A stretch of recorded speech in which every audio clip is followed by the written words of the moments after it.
Bien, buenas tardes hermanos. Esta es la segunda semana que llevamos de medidas restrictivas de nuestro gobierno por la pandemia que estamos afrontando. Continuamos sin reuniones públicas y esto está sucediendo en todas las iglesias, aquí en el Uruguay y en otros lugares. Pero damos gracias a Dios por la tecnología y por los medios que tenemos para comunicarnos y poder comunicarles la palabra de Dios. He estado en comunicación con los hermanos y todos están bien, así que espero que ustedes también estén comunicándose unos con otros, orando unos por otros y tratando de servir en la medida que puedan hacerlo. Bien, vamos a regresar en esta tarde a nuestro estudio en la carta de Pablo a los Filipenses. Y antes de entrar a considerar estos versículos, vamos a dirigirnos a Dios en oración. Oremos. Te damos gracias, nuestro Dios, por estar ante ti en esta hora. No podemos estar unos con otros en el cuerpo de Cristo, pero sí podemos estar todos ante tu presencia, porque tú eres un Dios omnipresente y estás con cada uno de nosotros. Padre, dirige nuestros pensamientos y que en esta hora nuestro corazón pueda estar enfocado en ti, en lo que tú tienes para enseñarnos a través de tu palabra, para que la misma nos alimente, nos fortalezca, nos ayude, Señor, a seguir perseverando en nuestra fe, esperando la venida de Cristo, que dará a conocer su gloria, su poder y someterá a todo enemigo finalmente. Gracias, Señor, por esa bendita esperanza del cristiano. Y estamos unidos, adorándote también en espíritu y en verdad. Así que bendice a tu pueblo en esta hora, en el nombre del Señor Jesucristo. Amén. En 2011, luego del atentado a las Torres Gemelas, un joven americano de apenas 18 años fue detenido por tropas del ejército de los Estados Unidos en Afganistán y fue llevado a los Estados Unidos para ser juzgado y allí fue condenado a 20 años de cárcel por los siguientes delitos: conspirar para asesinar estadounidenses fuera de los Estados Unidos, proporcionar apoyo material y recursos a una organización terrorista. Cuando el juicio se estaba llevando a cabo, una cadena televisiva entrevistó a los padres de este joven. Totalmente asombrados por lo que estaba ocurriendo, ellos dijeron: no sabemos cómo ni cuándo este joven, bastante tímido que solía ser nuestro hijo, que creció en una familia típica, se volvió un terrorista. No creemos que él, cuando tomó la decisión de convertirse en un adepto al Islam, pensó que un día iba a estar siendo condenado como un terrorista. Sin embargo, el día ha llegado. Mis queridos, uso esta ilustración para confrontarlos con esta verdad. Esto es lo que muchas personas de este mundo hoy día están viviendo. Están tomando decisiones de las que algún día les harán responsables. No en un tribunal terrenal, sino en el tribunal celestial. No ante un juez humano, sino ante el juez celestial y supremo. ¿Qué cargos deberán enfrentar? Bueno, espero que al considerar este pasaje que tenemos para hoy, podamos responder esta pregunta. Hemos estado considerando, hermanos, un párrafo bastante extenso de la carta de Pablo a los Filipenses, un párrafo que comenzó en el capítulo 1, versículo 27, e irá hasta el capítulo 2, versículo 18. Y un párrafo que se refiere a la iglesia y cómo debe ésta conducirse de una manera digna del Evangelio de Cristo.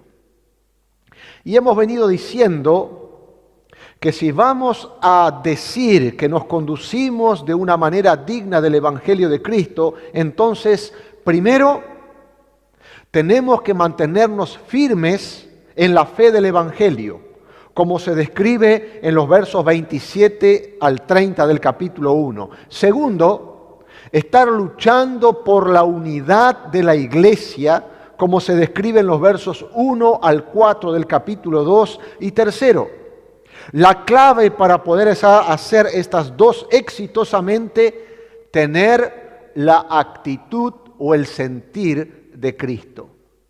¿Y de qué actitud o sentir estamos hablando? Del sentir o la actitud de humildad. Actitud que vimos durante los pasos de la humillación de Cristo, descrita para nosotros en los versos 5 al 8 del capítulo 2, que dijimos fue la primera fase de la historia de la encarnación desde la perspectiva de Pablo. Así fue que lo llamamos oportunamente.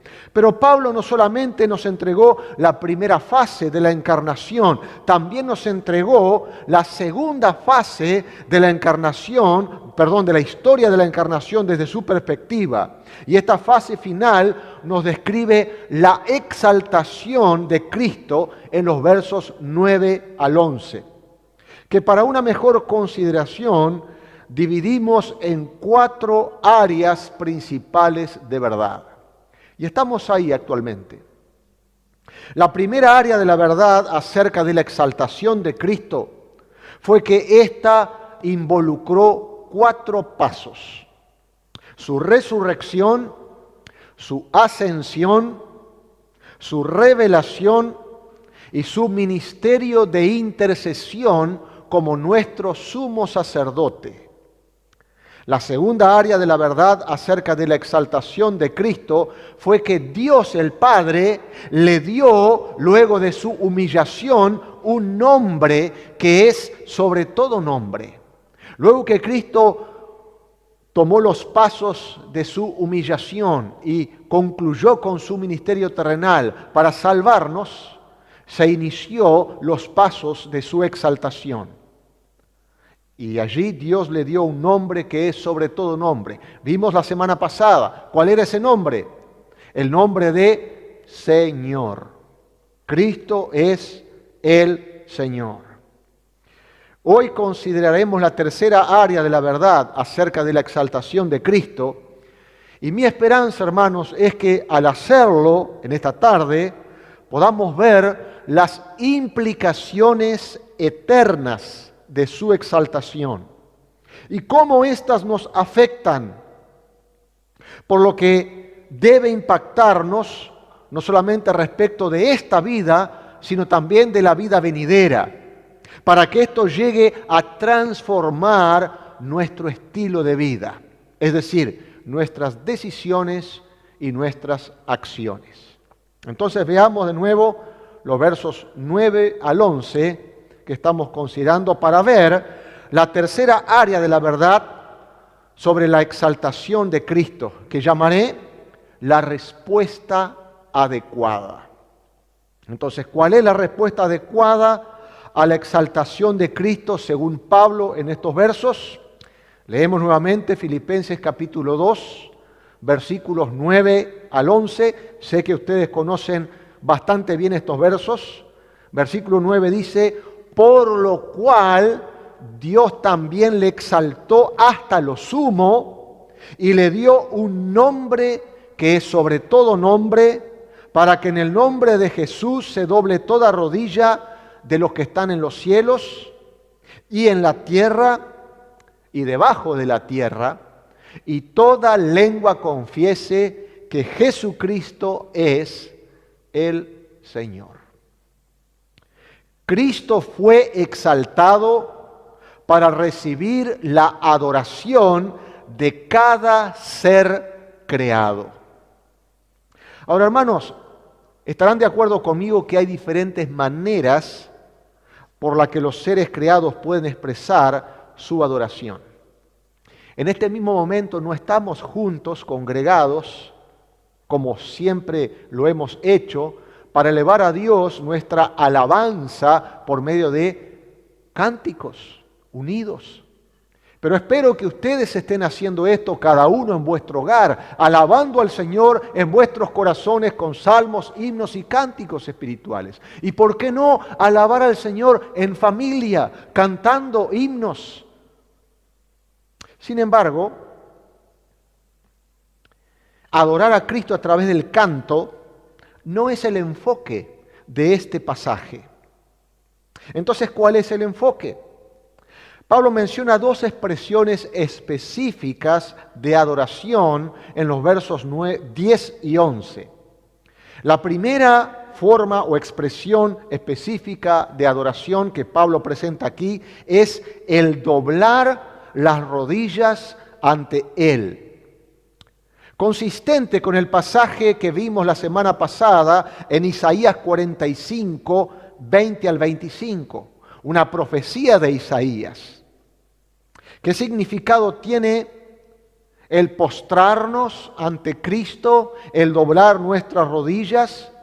Pablo dice que a través de esto estamos reconociendo la autoridad de aquel que se despojó, se humilló, tomó forma de hombre, se convirtió en un siervo y fue crucificado en la cruz del Calvario. Pero reconocido por quién? Reconocido por todos. Lo que Pablo está diciendo ahí es que toda rodilla se doblará. Tus rodillas, mis rodillas, las rodillas de nuestros vecinos, las rodillas de las personas al otro lado del mundo, las del joven terrorista de la historia que les conté en la ilustración al comienzo, de cada persona que ha vivido, que está viviendo o que vivirá algún día. Pero aún va más allá de eso. Hermanos, para afinar el enfoque, noten que Pablo menciona 3 grupos diferentes que doblarán sus rodillas. El primer grupo es al que Pablo se refiere como los que están en los cielos. Con esta frase creo que Pablo se está refiriendo a todos los que están en los cielos, pero además a todos aquellos que tienen acceso al cielo. Esto podría incluir, obviamente, los espíritus de los redimidos, los ángeles santos y ciertos ángeles caídos, incluyendo el mismo Satanás. Y lo digo, hermano, porque esto es consistente con las Escrituras. Es evidente todavía que Satanás tiene acceso al cielo. Lo vemos en el libro de Job, en la historia de Job, ahí en Job capítulo 12, en el libro de Job, pero también en Apocalipsis capítulo 12, versículo 10, donde allí Satanás es representado como aquel que está de pie delante de Dios día y noche para acusar a los santos, acusando a los hermanos. El segundo grupo al que Pablo menciona aquí, él se refiere a ellos como y en la tierra. Primer grupo, los que están en los cielos. Segundo grupo, en la tierra. Creo que Pablo se está refiriendo a todos aquellos seres humanos que estaban físicamente vivos o estarán físicamente vivos en la tierra al tiempo de la venida de Cristo para juzgar este mundo presente. Este grupo incluiría a los justos como a los injustos que estaban entre esos vivos que están en la tierra. Ese es el segundo grupo. Y el tercer grupo es al que se refiere Pablo como y debajo de la tierra.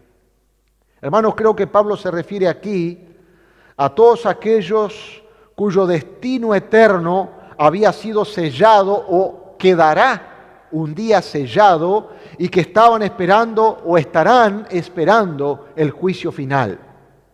Este grupo no solamente incluiría a los injustos ya muertos y retenidos en un lugar, según las Escrituras, llamado Hades, como vemos en Lucas capítulo 16, pero también a ciertos ángeles caídos que están retenidos, según Judas lo dice en el versículo 6, retenidos en prisiones eternas esperando el juicio del gran día. Ahora, sin importar quién incluye específicamente dentro de estos tres grupos diferentes, lo que pretendía Pablo, y creo que ustedes lo pueden sacar también, es incluir a todos los seres creados que hayan vivido, que estén viviendo o que vivirán en uno de esos grupos.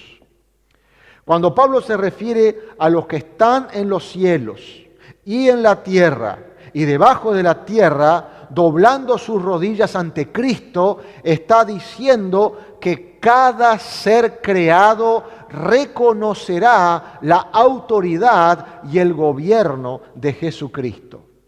Amén. Entonces, como dijimos, hay muchas maneras diferentes por las que los seres creados pueden expresar su adoración. Esta es la primera expresión específica de adoración que Pablo identifica, que se dará finalmente a Cristo. Cada uno doblará sus rodillas ante el Señor. La segunda manifestación de adoración específica que Pablo inserta aquí es confesar con sus labios a Cristo como Señor. Y esto también está consistente con el pasaje que vimos la semana pasada en Isaías 45, 20 al 25.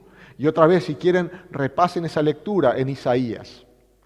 Otra vez, hermanos, Pablo dice aquí en capítulo 2 de Filipenses, verso 9, por lo cual Dios le exaltó hasta lo sumo y le dio un nombre que es sobre todo nombre, para que en el nombre de Jesús se doble toda rodilla de los que están en los cielos y en la tierra y debajo de la tierra, y toda lengua confiese que Jesucristo es el Señor.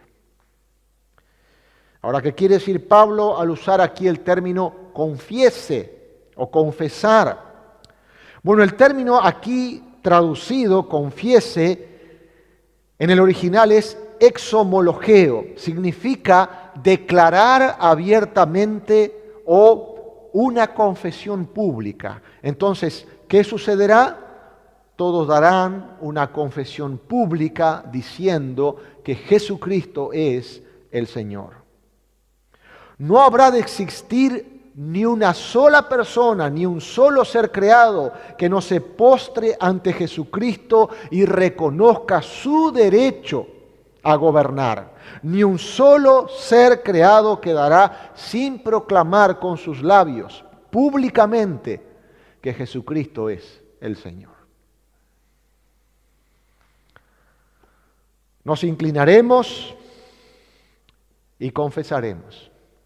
La pregunta es, mis queridos, la pregunta que sigue pendiente y que tú tienes que responder es, ¿cuándo haremos esto?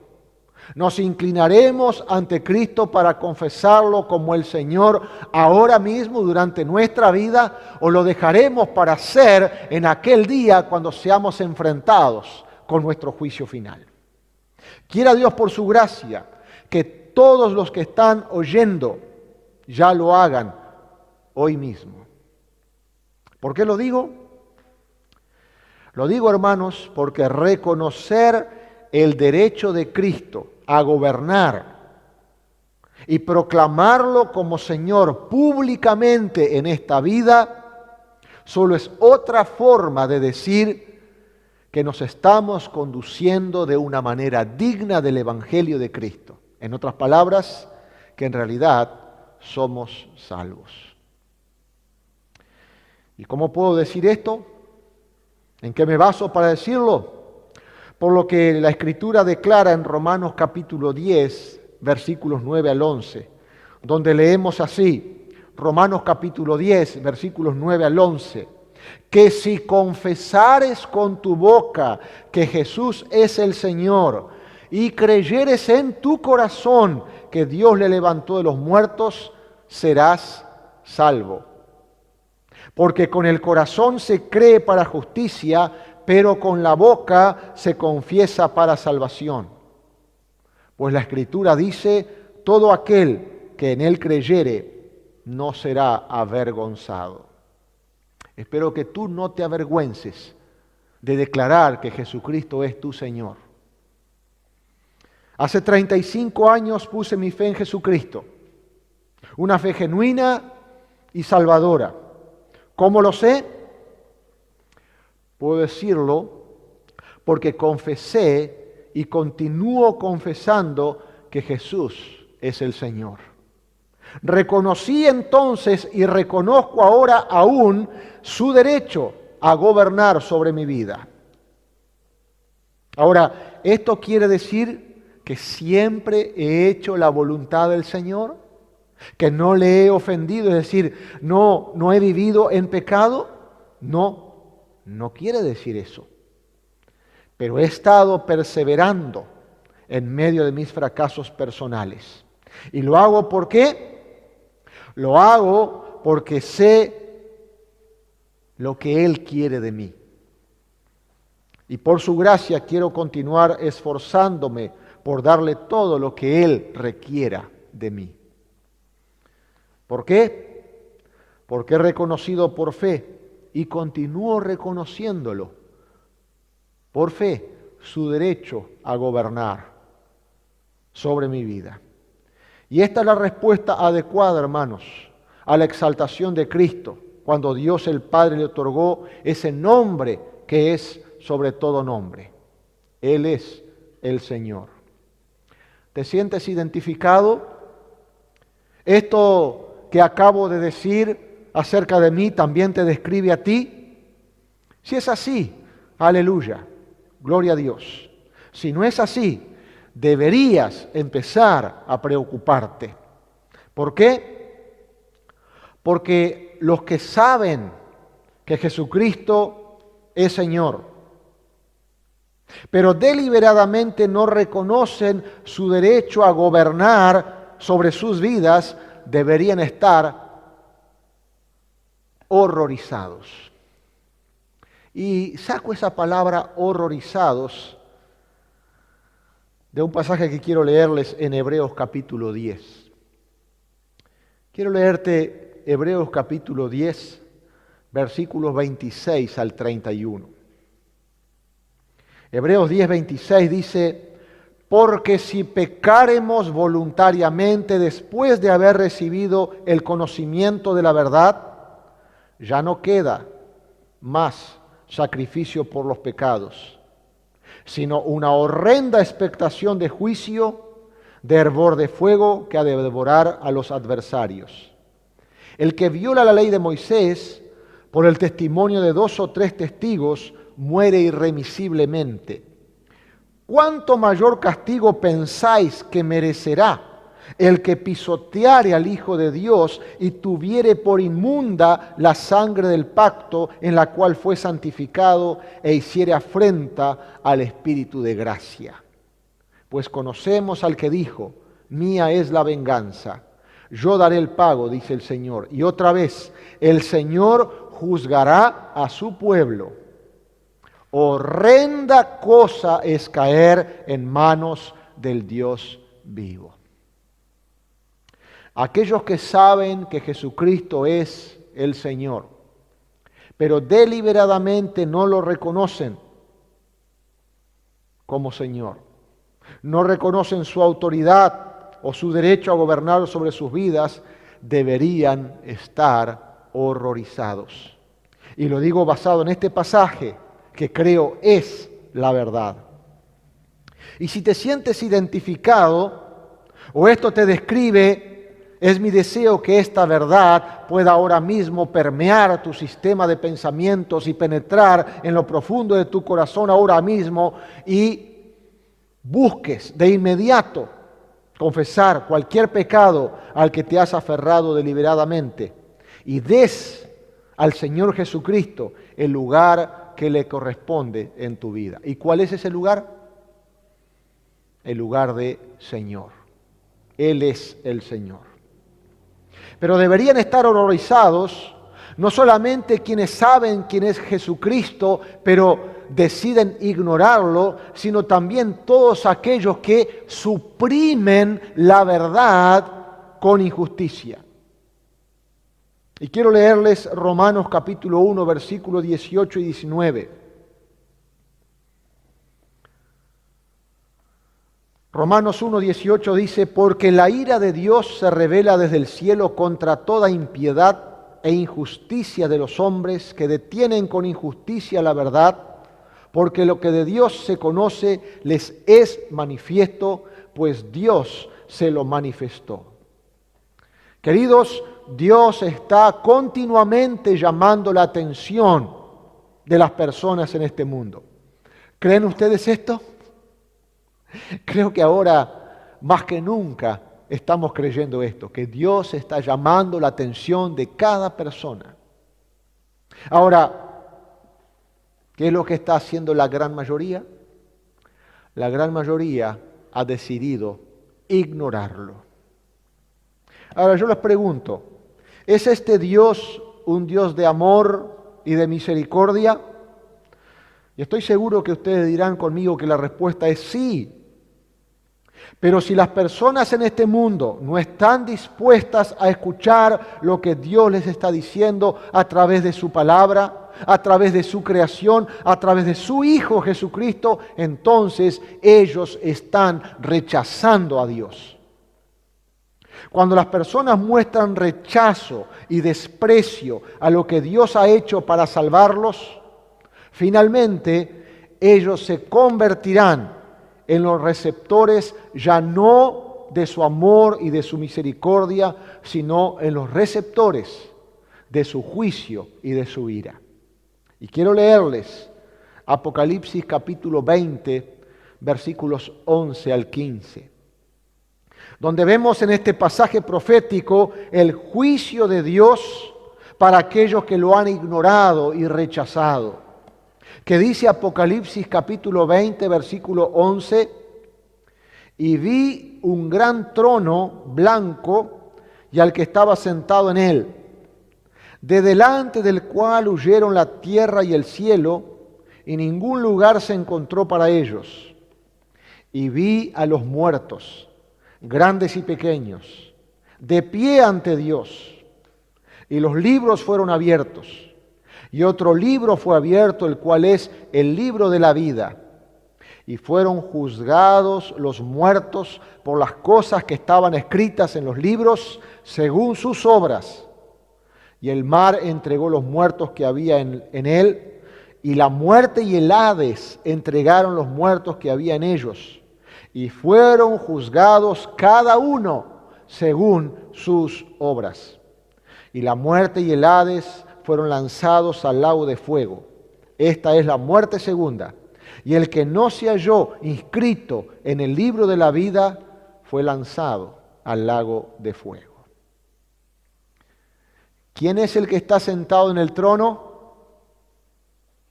Tendríamos que asumir que es Dios. O más específico, Jesucristo. Noten lo que dice Juan capítulo 5, versículos 21 y 22.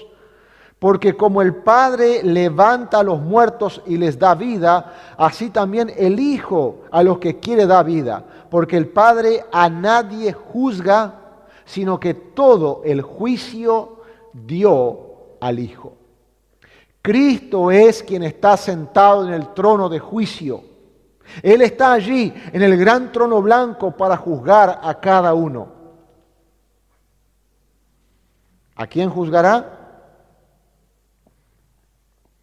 Él juzgará a todos aquellos que han fallado en demostrar, por la forma en que han vivido sus vidas, que realmente le llegaron a reconocer como Señor y Salvador por fe y solo por fe.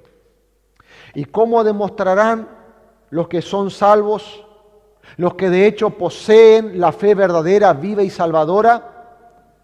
Por adorar a Jesucristo, por postrarse ante Él, doblando sus rodillas y reconociendo su derecho a gobernar sobre sus vidas y confesándole como el Señor.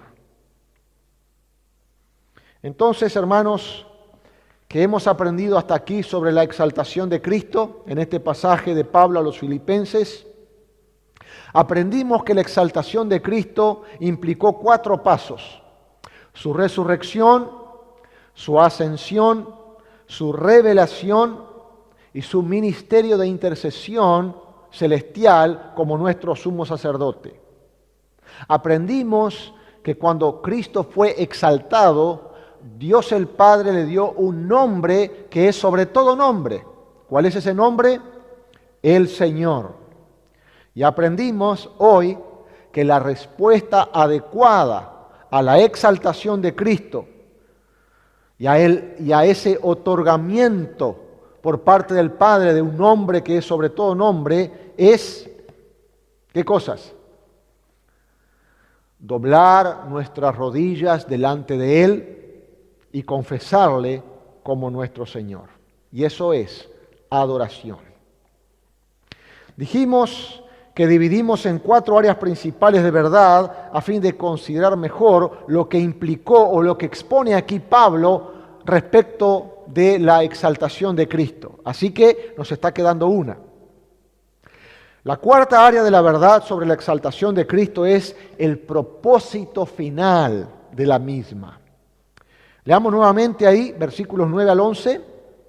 Por lo cual Dios también le exaltó hasta lo sumo y le dio un nombre que es sobre todo nombre, para que en el nombre de Jesús se doble toda rodilla de los que están en los cielos y en la tierra y debajo de la tierra, y toda lengua confiese que Jesucristo es el Señor, para gloria de Dios Padre.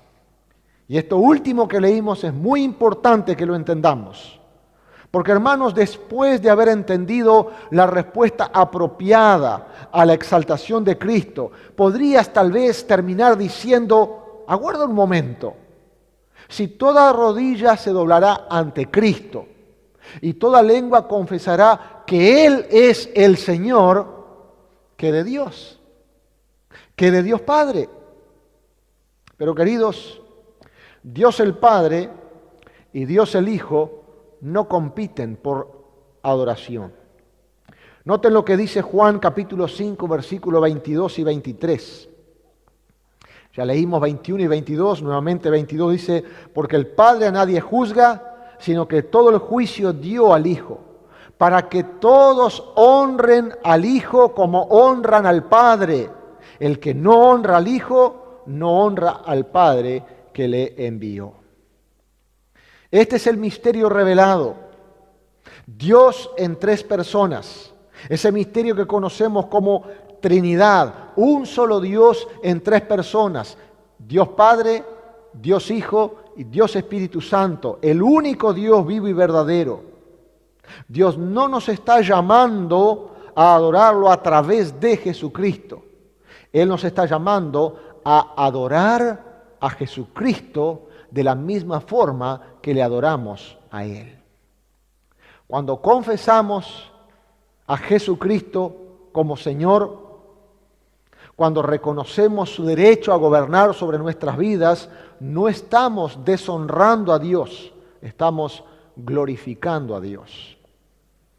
Y debemos exhortar a todos a hacer esto mismo, porque si fallamos en honrar a Jesucristo en la forma en que Dios se propuso al exaltarle, no podemos conocer al Padre, adorar al Padre o servir al Padre.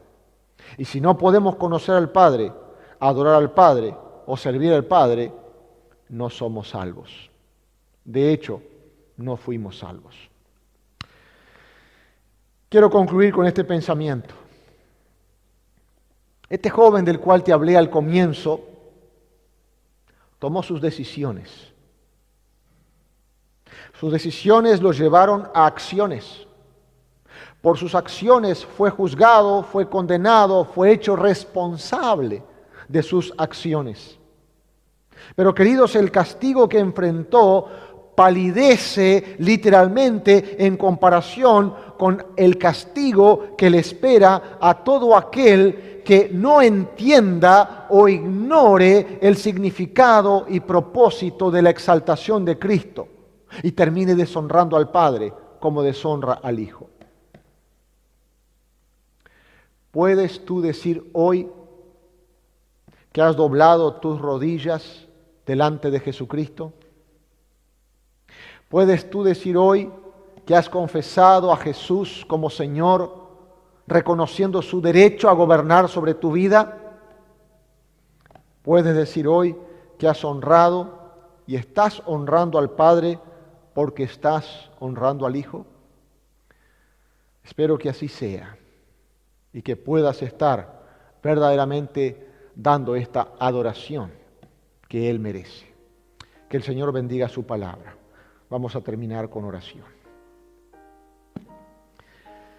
Te alabamos, nuestro Dios, por darnos el conocimiento de la verdad. Y la verdad es Jesucristo. La verdad está en Él.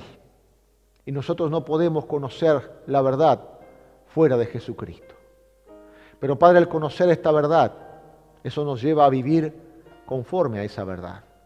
Por lo tanto, queremos, Señor, ser consistentes con nuestra fe.